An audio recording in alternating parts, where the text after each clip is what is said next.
હા, ટેટ 1 આવી ગઈ છે સાહેબ, ટાટ થોડી દૂર રહેવાની છે, બરાબર. ટેટ 1 આવી ગઈ છે તો ટાટ હાયર સેકન્ડરી માટે અત્યારે આયોજન થઈ ગયું છે ભાઈ. હવે બીજો વારો છે ટાટ હાયર સેકન્ડરીનો. તમને અગાઉ કીધું હતું ભાઈ પછી ટાટ હાયર સેકન્ડરી આવશે, તો એનું પ્લાનિંગ થઈ ગયું છે. 49,600 પગાર લેવો હોય તો ટાટ હાયર સેકન્ડરીની તૈયારી શરૂ કરી દેજો વાલા. બીએડ કરેલા મિત્રો જેમણે માસ્ટર ડિગ્રી કરી છે ટાટ હાયર સેકન્ડરી આપી શકવાના છો, બરાબર. એમાં ખાસ તમારે વિષય વસ્તુ તમારું ખાસ તૈયાર કરવાનું શરૂ કરી દેવાનું છે. ગુજરાતી વર્ણનાત્મક એ કિંગ મેકર બને છે. વિષય વસ્તુ ને પદ્ધતિ શાસ્ત્ર અહીંયા પણ કિંગ મેકર બનવાનું છે. તમારા વિષયની મેથડના પણ ભૂકા બોલાવી દેજો વાલા.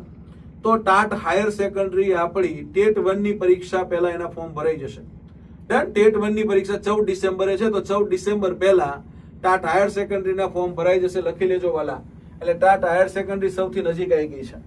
ડન. અને પછી ટાટ સેકન્ડરી પણ છે, જે મિત્રોએ માસ્ટર ડિગ્રી નથી કરી એવા મિત્રો માટે. અને એના પછી ટેટ 2 વાળા, ટેટ 2 વાળા પછી સાહેબ અમારું આવશે કે નહીં આવે, તો તમારું એ આવશે, ચિંતા ના કરશો. તમામ મિત્રો જ્ઞાન લાઈવ સાથે તૈયારી કરી શકો છો. All the best, best of luck.